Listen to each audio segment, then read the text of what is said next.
I'm Miss Rochelle, and welcome to the Hewitt Public Library Early Literacy Storytime. This one is designed for roughly ages 3 to 5. So, let's get started. Hello, friends. Hello, friends. Hello, friends. It's time to say hello. Okay, so a couple things, parents, before we get started. One, if you would like to join my email list, I send out an email every week with the links to story times and a flyer that has all of the information that I go over in story time, and a lot of times it has a little more information than I go over. So those are posted on Facebook, but if you just want it to be simple, where you can just go to your email, click on the link, and you have everything there. The flyer is there and the links are there. So if you would like that, you can call the library, and if you have a library card, you can give them your library card number or give them your email address. Either way, I can add you to the list. Speaking of library cards, if you don't have one, feel free to come in and get a library card at the Hewitt Public Library. You do not have to be a citizen of Hewitt. You don't have to live in Hewitt. And so all you need is your driver's license and a recent bill. So come in. We have lots of books for you to check out for your kiddos, and we have a great adult selection as well. So I hope you'll do that. This week I am talking about picture books, and we are in the middle of a series on early literacy skills. So print motivation, print awareness, letter knowledge, narrative skills, phonological awareness, and which one did I leave out? Vocabulary. Those are the 6 categories that we usually hit when we're talking about early literacy skills. And last week we did 2. We did print awareness and we did print motivation. And so picture books help with each of those skills. So talking about pictures and then reading the text helps your child differentiate the difference between the picture and the words, and that you are reading those words, you're not reading the picture. Pictures help with narrative skills, they help with all of it. So I'm just going to go over a couple of activities that you can do with your child to help with both print awareness and early literacy using pictures, and then I'll introduce the books and we'll get started. So the pictures will offer your child a lot of background knowledge and a lot of information that they may not be getting just from the text. Sometimes the pictures have a little extra information. Sometimes the picture, sometimes when you look at the picture and then you read what's on the page, there's a little bit of a surprise. Maybe you wouldn't have figured that out just by looking at the picture. So one activity that I encourage you to do with your kiddos is to, you don't have to do this every time, but sometimes, often, take a book and just go through the pictures and talk about the pictures and what you think the story would be about. And then as your child adjusts and learns what you're doing, let your child do that. And they can start by just describing one picture in a book, and then soon they will be able to turn the pages of the book with you and tell a story just looking at the pictures. Then, when they're ready, they may not want to do this all in one sitting. Take the same book and then tell them, this time we're going to read the words. And do you remember what we talked about, what we thought the story would be about looking at the pictures? Talk about it a little bit. Then go through and read the words. And then ask your child questions about it. Were you surprised? Or if you know that there's a big difference on one of the pages, talk about it. Oh, we thought that they were having a good time and he was angry, or whatever the situation might be, oh, we didn't realize that they were racing. We just thought they were going for a walk, but they're actually racing. Oh, look, yes, I can see that they're running now. And just have those conversations with your child, and that helps them differentiate the pictures from the print.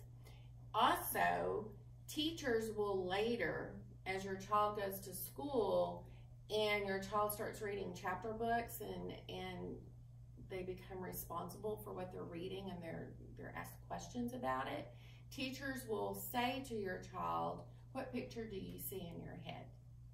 Because we want children to be able to visualize what they're reading.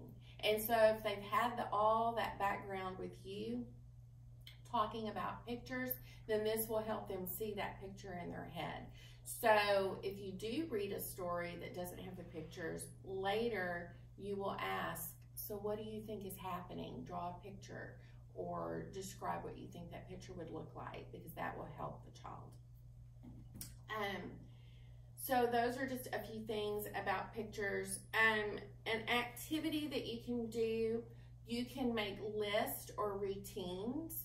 And so, for example, a bedtime routine, maybe a toothbrush, a book, a picture of a bath towel, a picture of a bed, whatever your routine might be, have those pictures and then list: brush teeth, take a bath, read a book, lights out, whatever the routine is. It helps your child understand that the picture and the words may go together, but they are different.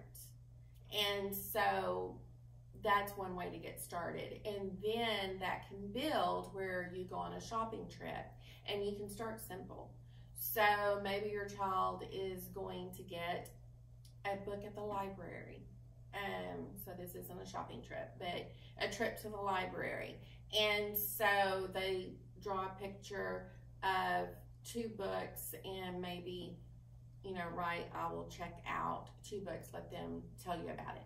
Let them draw a picture and tell you what's happening in the picture, and then you write what they're saying. All of these activities just help them understand that pictures do have good information in them, but it's different from the print, that we read the print, we describe the pictures.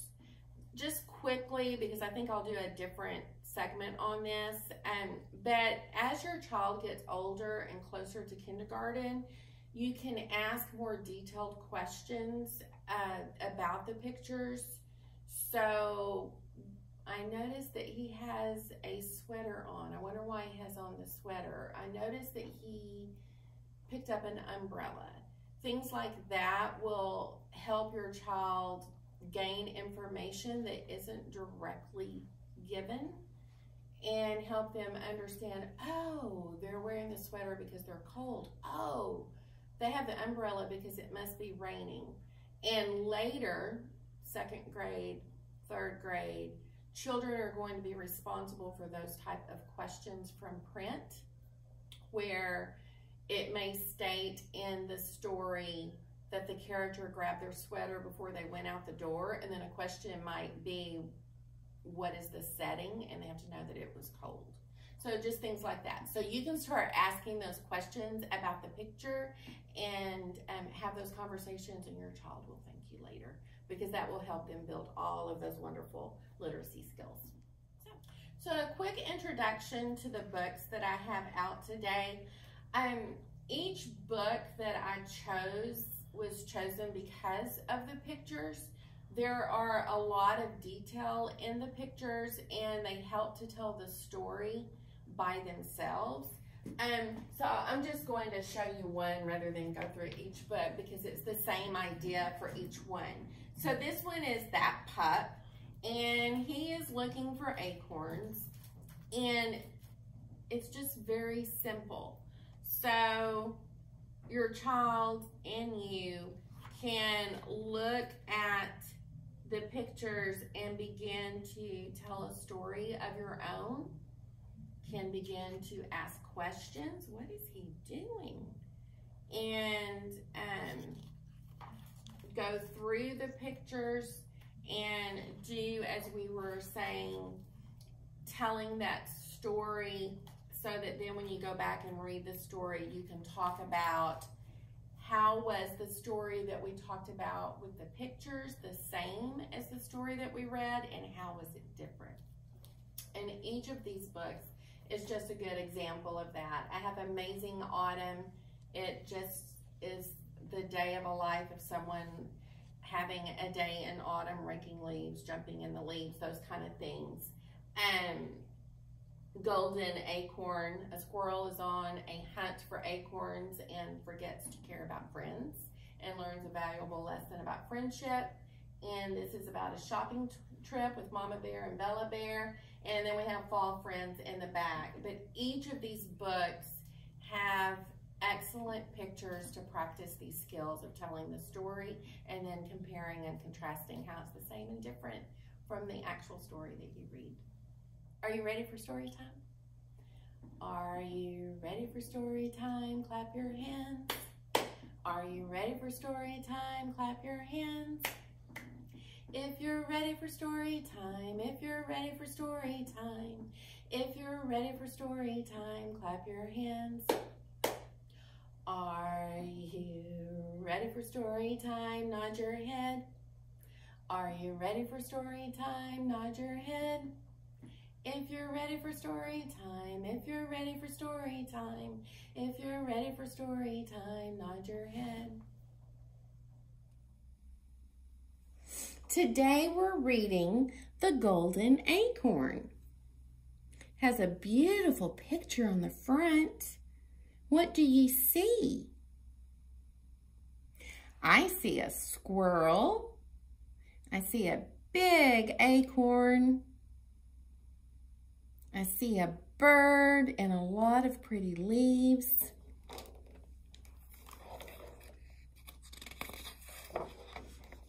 This is the title page, The Golden Acorn, written by Katy Hudson, and the pictures are by Katy Hudson too.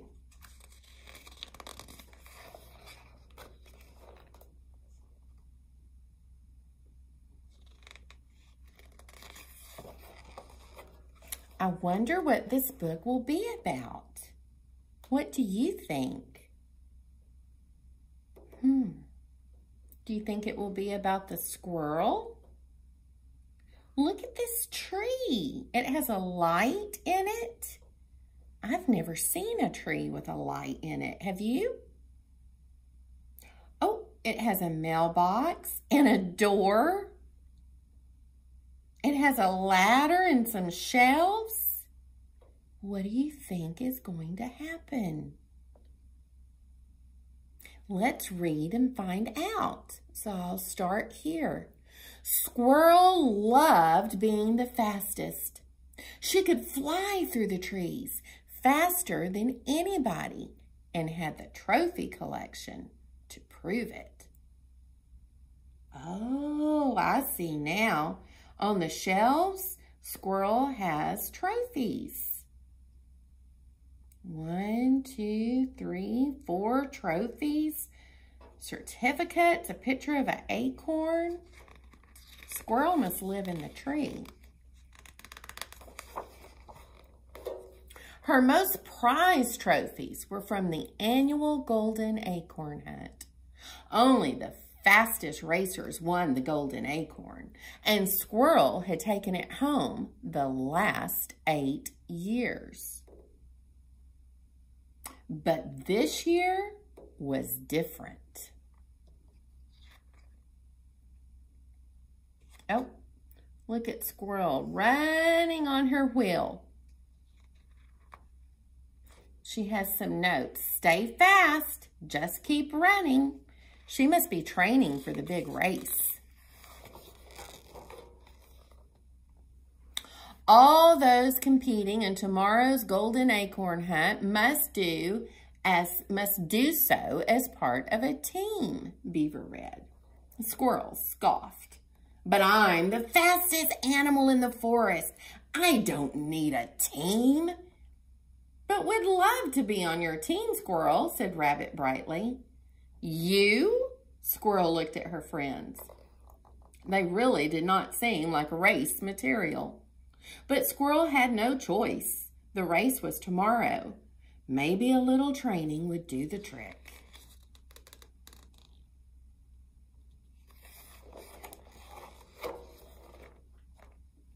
Or maybe not.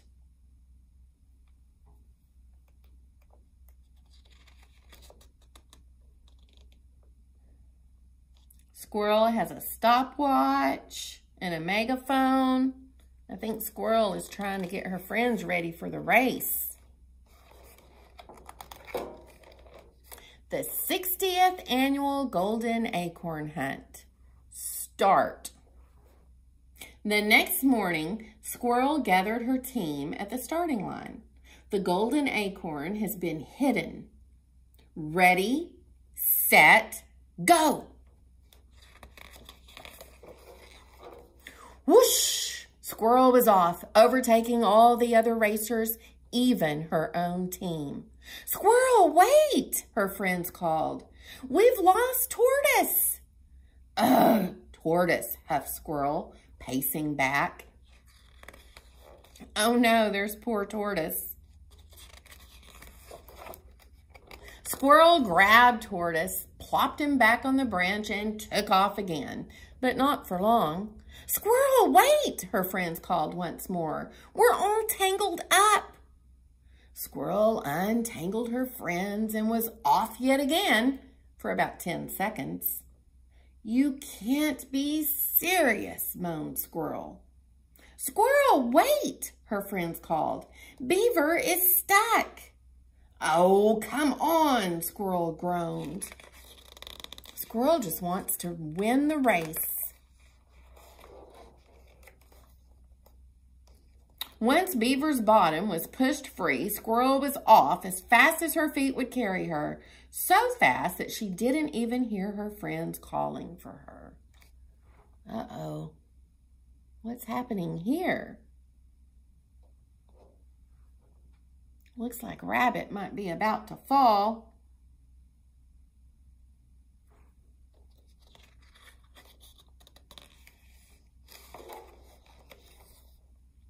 Over logs and under branches, inside trunks and above treetops, Squirrel raced as fast as she could to find the golden acorn. Until there it was. Oh, there's the golden acorn. Squirrel has won the golden acorn race for 8 years. Do you think she'll win again and make it 9? It was the biggest golden acorn Squirrel had ever seen. She pried it from its hiding spot and took off.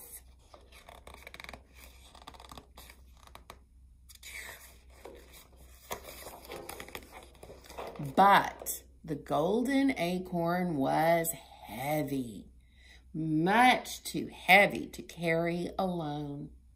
And there was only one squirrel, all by herself, Squirrel and her golden prize. After lots and lots of rolling and pushing and heaving, she took a little rest. She was tired and sweaty. And what do you think will happen next? Squirrel seems to be struggling.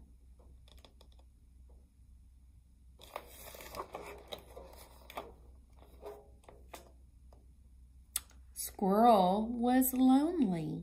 And as Squirrel looked out upon all the other racers still searching for the acorn, she realized she had lost her friends. The golden acorn would just have to wait.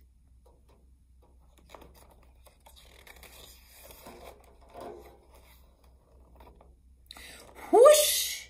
Off Squirrel raced, faster than she ever had before, over logs, under branches, inside trunks, and above the treetops, until there they were. After lots and lots of rolling and pushing and heaving, Squirrel had her friends back. Her team didn't come in first, and they didn't get a trophy. But it didn't matter. From now on, Squirrel's friends would always come first.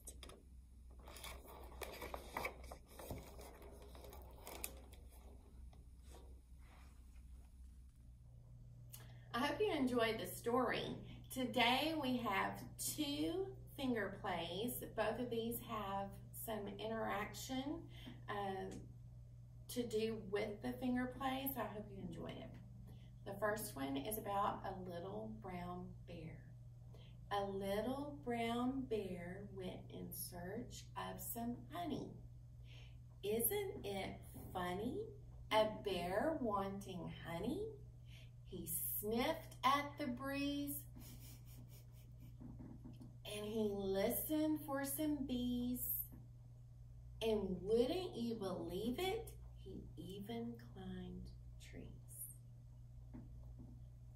The next one is 2 little black bears. So get your bears ready. 2 little black bears sitting on a hill. One named Jack, one named Jill. Run away, Jack. Run away, Jill. Come back, Jack. Come back, Jill. 2 little black bears digging in the snow. One named Fast and one named Slow. Run away, Fast. Run away, Slow. Come back, Fast. Come back, Slow. 2 little black bears feeling very proud. One named Quiet and one named Loud. Run away, Quiet. Run away, Loud. Come back, Quiet. Come back, Loud. I hope you enjoyed today's finger plays and today's stories. See you next week. Goodbye, friends. Goodbye, friends. Goodbye, friends. It's time to say goodbye.